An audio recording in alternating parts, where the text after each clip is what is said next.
Hello, it's Alex Wise here, and today I'm going to edit this photo that I took at one of my favourite seascape locations in Victoria, a place called Cape Schanck. It's a pretty cool place where you have this little island of rock with a quietly chody looking rock that sits in the middle. It makes a really cool composition point. This image was captured on sunrise on a pretty wild morning. Let's look to get started with the edit. So firstly, I'm just going to straighten the horizon, as I always get a bit agitated when I've got a crooked horizon. So just going to use the ruler tool, and yep. Okay, with that done, we'll end up making a lot of edits today in Photoshop. But before I do, I just want to make a couple of edits in Photoshop.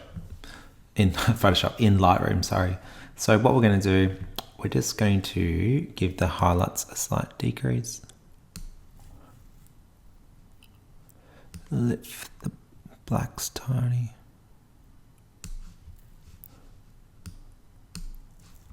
Cool, let's jump into Photoshop. As you can see, it was pretty minor there. I find I do a lot of my edits in Photoshop these days, especially for images like these, where you're carefully managing the different tones of the image. So what we're going to do first is we're going to play around with the highlights. As you can see, sort of starting to lose a bit of detail in the sky. It's a bit overexposed, so I want to dial that back a bit. I'm a really big advocate of luminosity masks. They're really great for being able to make very select changes to an image. So for example, if you've not used luminosity masks before, I'm going to select the lights of the image. So that's effectively the highlights. So we're going to hit 1. Basically, the lower the number we go, the more specific of the highlights it selects. So that's still pretty broad. Nope. When I'm ticking through these different numbers, the white area is the highlights that'll be included in my edit. So if I hit 4, you can see that it decreases because it's taking a more specific view of those highlights. It's more the 3 that I'm looking to edit. So I'm going to use that, go to levels, and I'm going to dial it down a bit to try to recover a bit. Oh, too much.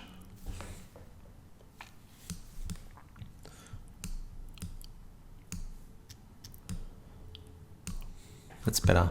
I don't want it applied to the water, as I don't like the effect that it's done there. So I'm just going to paint over with a black brush.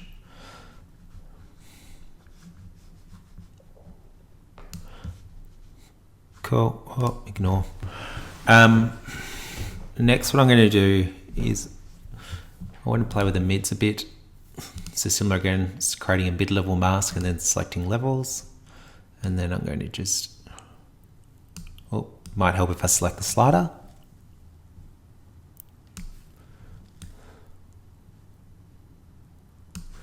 Similar again, I don't want this adjustment layer to be applied on the water, so I'm just painting over that area again. Cool.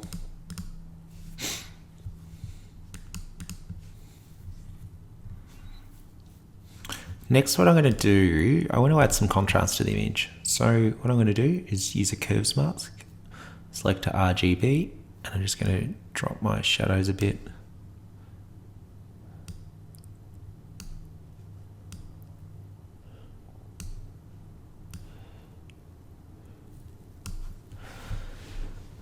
Cool. I'm just going to be a bit selective though with the way it's applied to the water, so I'm going to use the paintbrush again, select my opacity to about 25 to 30%, so 27% here, and I'm just going to paint over the area where I want the curves layer not to be applied. It's just a little bit too harsh for me.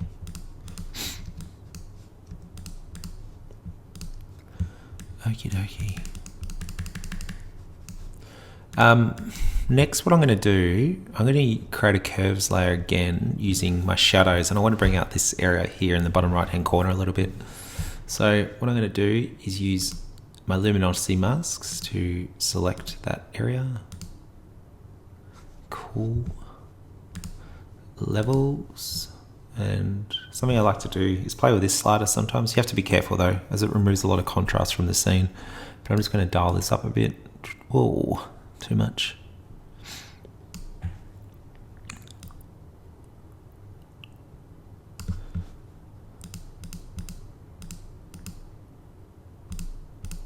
Looks like I've lost a bit of detail there, so I think it's only going to be so much that I can bring this back.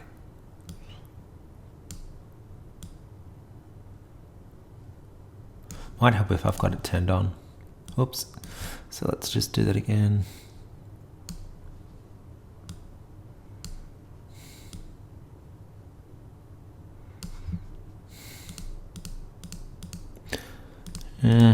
It's pretty marginal gains from that. I think largely because I have missed the detail when I've exposed the scene. Not to worry though, as it's not my composition. My composition is more this water movement that's happening here and then looking towards the rock. Okay, so next what we're going to look to do is do some selective burning to the scene. Generally I'll do this by using a new layer, set to soft light, and then fill with neutral color. So let's do some burning. Just going to decrease the opacity down a bit.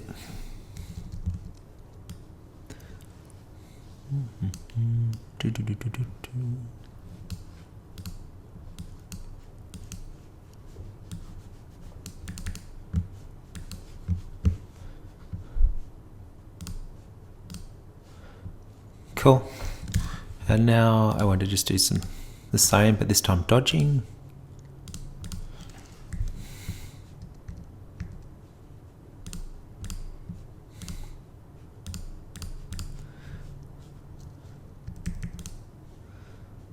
What am I doing here, you ask? Not much. I'm just subtly bringing out some of the splashes in the water a bit, to be honest, just to try and add a bit of separation. It's kind of working, but not that well. Okay, next I want to, I'm not sure if you can see on the screen. I'll try and make it a bit bigger. Oh, way too big. That'll do. It's quite blue here, which is pretty, but I don't love it either. So I just want to have a play with the saturation for a second and see what I can do around this. So we're just going to use the dropper to drop, and then we're going to grab the hue slider, and we're just going to decrease that a bit.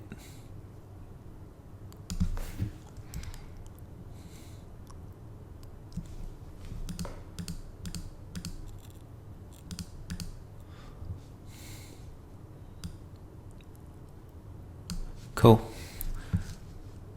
Might just drop all these into a folder as it helps with doing it before and after. Next I'm going to create an autumn effect on the image. So I'm going to select lights, and we are going to use it in this TK7 panel. So I generally use a smart autumn.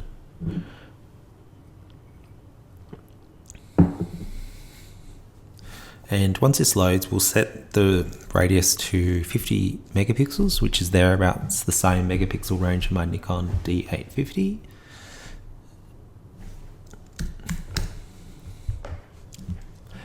And once this applies, I'm going to be quite selective with where it's applied in the scene, as I'm sure you tend to agree that's way too harsh. So generally how I look to apply autumn effect to my images, I'll generally dial it back to 0 and then gradually increase it.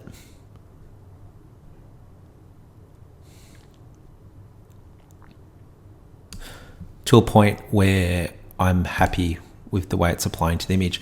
And then what I generally do though is just turning it off for a second. You can see when it applies, it really pushes some pretty harsh shadows onto the rocks, which I don't like. So I'll just show you what it looks like with it on, then with it off. So what I'm doing now is I've created a layer mask by selecting the little layer mask button down here in the bottom right hand corner. And then with that selected, I'm going to paint over the image where I don't want my luminosity mask, specifically the autumn effect being applied to the image. So we're just going to paint with a lower opacity, might help.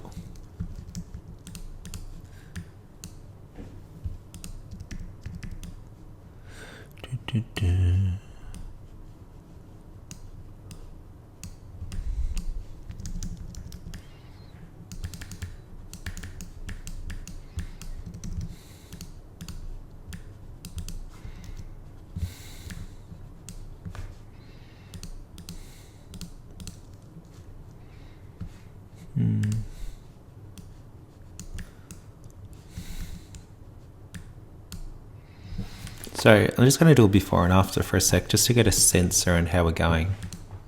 That's before, and that's after. So it's quite significantly different. Just in case you're skeptical, it definitely was that amount of color in the sky. I haven't adjusted the saturation or done any color painting to the scene to, I guess, fake that if you'd like. So it's all au natural. Next, what I want to do is create another layer, saturation. This time, you probably can't see it on the screen, but it's not white down here where the water spray is, which it should be. There's almost a bit of color in it, which I don't think adds much. So just being a bit selective here, I'm just going to drop the saturation down, fill this layer with black, and then with the white paintbrush selected, I'm just going to paint over the area that I want to take some contrast out. Cool. Another thing that I'm going to do quickly is I just want to have a play with adding some warmth to the image. So what I'm going to do, I'm going to select my mids again, lights, and then add a new layer, being a photo filter. I'm just going to play around with adding some warmth to see what effect that adds to my image. I obviously don't want it applied to the water, so ignore any change that's happening there.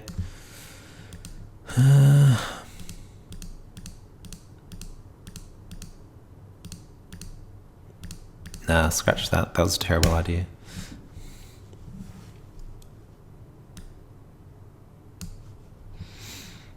Cool.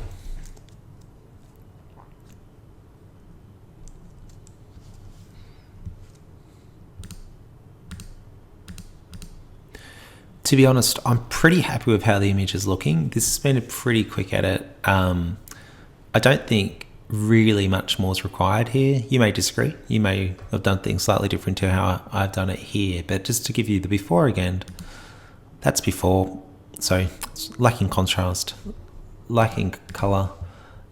So what we've done is recovered the highlights significantly. So we'll just turn them all off. Oh, we have to manually turn them all off.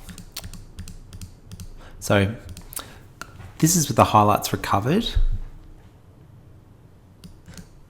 And once again, highlights recovered again. This is my curves for the shadows, just to try to recover a bit of the detail there. And this is another curves in the bottom right hand corner. This is some burning to try, I guess, underexpose the sky a bit. This is some dodging just around the water. A slight saturation change in the blues. My Auden effect. And then some slight saturation decrease in the water. One thing I sometimes like to experiment with a bit is, it's quite a lame sounding filter name. It's called Make It Glow within TK Actions. It's pretty cool actually. Sometimes I just like to see what effect it has on my images, so I'm just going to turn that on. It's probably overdone things a bit too much, to be honest. But we're just going to give it a bit of subtle increase. Drop it in. And then you have it. That is my edit from Cape Schanck, Victoria. If you have any questions, feel free to drop a message to me directly or leave a comment in the video section, whichever works best for you, as I'd love to hear any feedback you may have, or be happy to answer any questions you might also have around how I've edited this image. Thanks very much for watching, and until next time, bye.